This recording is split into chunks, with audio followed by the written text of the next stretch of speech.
I will not parley, as I have said, with armed men at my gate, nor at all with the people of the Elven King, whom I remember with small kindness. In this debate they have no place. Begone now, ere our arrows fly. And if you would speak with me again, first dismiss the elvish host to the woods where it belongs, and then return, laying down your arms before you approach the threshold. Hail and well met, my friends. Yoiston here, and I hope you all are doing well, wherever you are in Middle-earth. Today we will be continuing our new series called Who Would Win? Within this Versus series, we take a look at two characters in the Legendarium, being the books, and by examining their strengths, weaknesses, lore, and history, we see who would win in a fight between the two.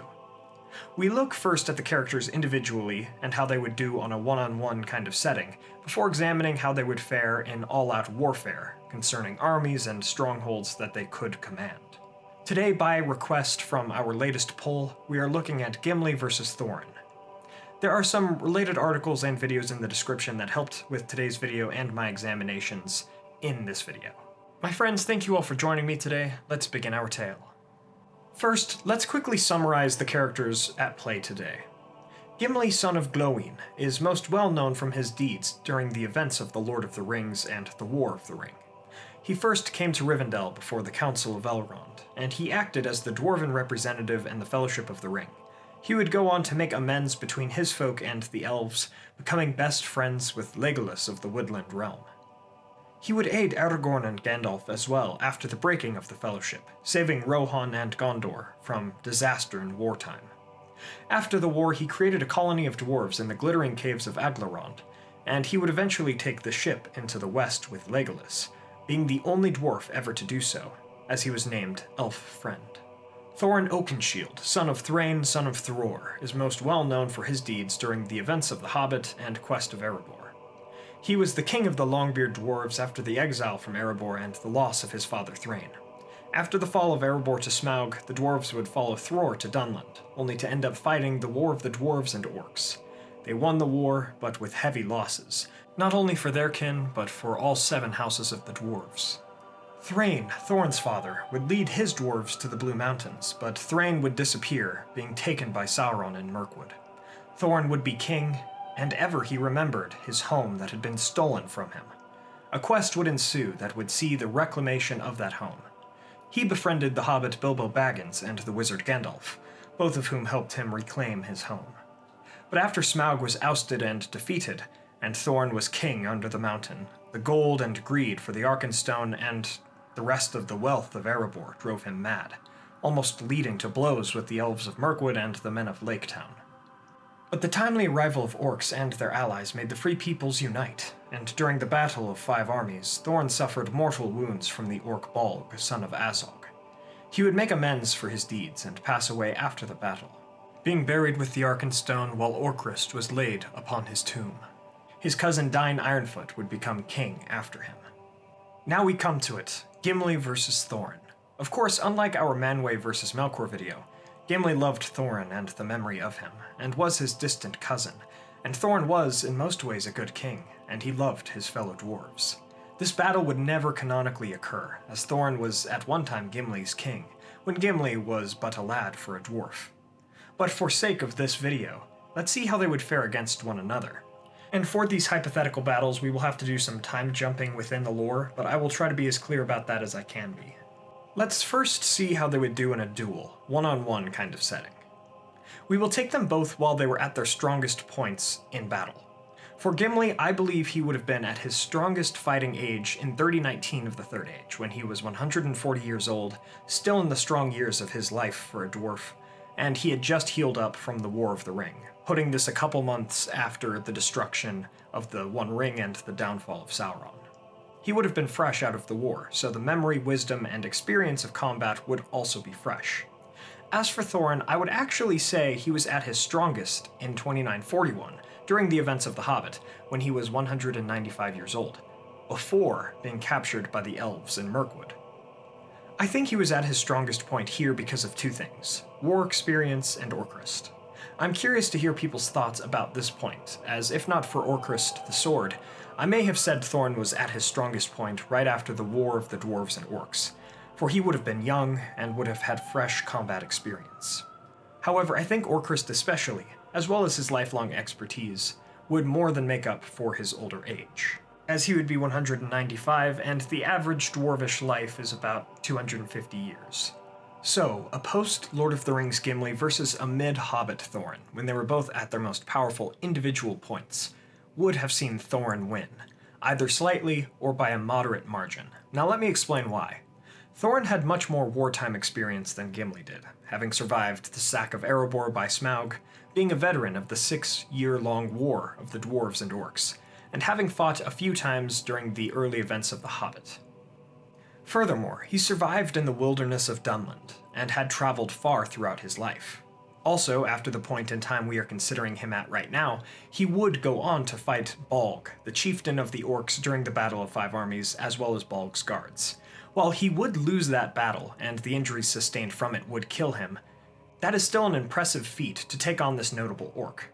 During that fight with Bolg, he did not have Orcrist, which may have helped him further, and I feel that in our debate here, Orcrist of Gondolin must indubitably be stronger than Gimli's axe, which likely came from Erebor, giving Thorin the edge in combat. While Gimli, especially right after the War of the Ring, was strong indeed, and he would have put up a great fight, he just did not have the combat experience nor the powerful sword that Thorin had. He fought in the War of the Ring, yes, and had some skirmishes out in the wild with the Fellowship of the Ring, but that is really it. I think, based on experience and Orcrist, Thorin midway through The Hobbit would beat Gimli post-Lord of the Rings in a one-on-one fight. Now what about in all-out warfare, where Gimli and Thorin would be able to call upon armies, have strongholds, and use time and strategy to prepare? For this we have to do something pretty confusing, as the points in time are different. Since they would call upon some similar allies, let's say that they call upon the allies of that particular time period. For instance, if they both call on the same faction, but that faction at two different points in time, we will say that that faction from their point in time would indeed follow them. I'll explain more in a bit. Let's start with Gimli, looking at him in 3021 of the Third Age, a few years after the War of the Ring, so that his allies had some time to rebuild and consolidate their power after that war. I think that is when he had the strongest military position, as his allies like Galadriel and Gandalf the White still remained in Middle-earth, but he was not yet the Lord of the Glittering Caves. Gimli, elf friend, was beloved by many, having gone through many trials and battles alongside new friends and allies. With the freedom to choose a stronghold and time and ability to fortify it, Gimli would likely fortify Helm's Deep and the Glittering Caves with the work of his kin, as he said in the Two Towers book that with the labor of his kin and enough time, he could make that fortress one that armies would break upon like water. In terms of allies in war, he would be able to call upon his kin from Erebor, the Iron Hills, and the Blue Mountains who lived at that time, Legolas and the Elves of Mirkwood, King Elisar and the forces of Gondor and Arnor, King Éomer and the forces of Rohan, Galadriel and the forces of Lothlorien, Frodo, Sam, Merry, Pippin, and Gandalf the White. And as for Thorin, the king of the Longbeards, Durin's folk, I would say his most strategic wartime position and point in time would be right before the sack of Erebor by Smaug in 2770. While Thorin was only the young grandson of the king at this point in time, being only 24 years old, and did not have wartime experience at that point, that was when Erebor and its allies were at their strongest during the life of Thorin Oakenshield. Now, King Thror would have aided his grandson, of course, calling for aid from all Longbeards from Erebor and the Iron Hills, and he would have had the loyalty of all Longbeard dwarves that lived at that point in time, the Elves of Mirkwood who followed Thranduil from that time, and the Men of Dale.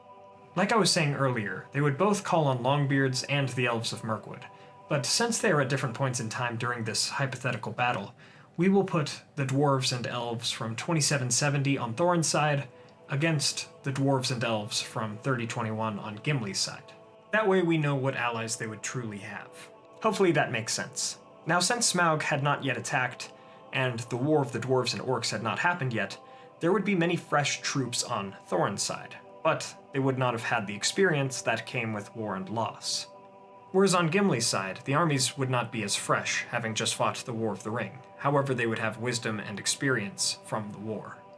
Now, in a war between the forces and allies of Gimli against the forces and allies of Thorin, the armies of Gimli would have pushed the armies of Thorin all the way back to Erebor, besieging the mountain and taking it.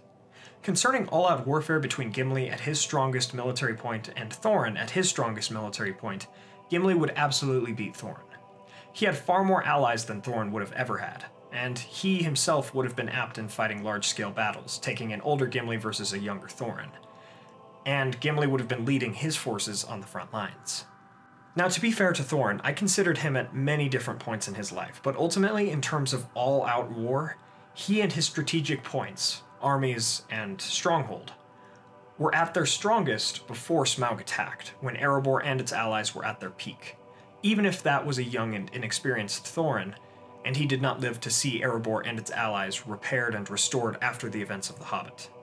Either I would have had to choose a young Thorin with more allies and a better stronghold, at a cost to his age and experience, which I did, or an older Thorin with less allies and a weaker stronghold, at a gain to his age and experience. It was a tough choice to make. As for Gimli, he befriended so many different peoples during his adventures, and did so much for them, that he earned the respect and alliance of these different folk, and I think that they all would have followed him into war, if that was the need. Being a renowned dwarf of his own kin, befriending Aragorn and Legolas and journeying with them, coming to love Galadriel, saving Éomer during the Battle of Helm's Deep and coming to be his friend, and doing so much to aid the four hobbits and Gandalf would have made his forces almost insurmountable. Thus, we have our conclusions. In a one-on-one duel, I believe the experience and weapon of Thorin in his late years would have beat Gimli, if only slightly or moderately. But in all-out war, Gimli and his many friendships would have defeated Thorin in a substantial way. From these hypothetical battles today, we see that experience and skill counts for much individually, but friendships and alliance make all the difference together. Thank you all so much for watching. I hope you all enjoyed this episode of our Who Would Win Versus series. If you did, please be sure to hit that like button and share this with a friend.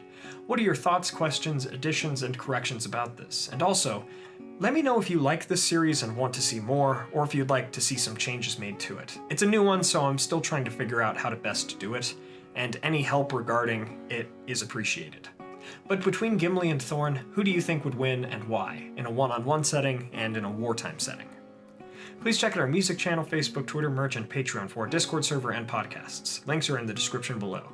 I also wanted to give a shout out and thanks to our Valar tier patrons over on Patreon. Adrian De La Torre, Chris Ortner, Peter Shepard, Kyle Wetzel, Lane Grimes, Samuel McBee, Jonathan Putnam, and Kyrie Kawai. Thank you all so much. I really appreciate it. Finally, don't forget to subscribe and hit that bell button to join the Men of the West and all of the Free Peoples today, and I'll see you again next week with another epic character history.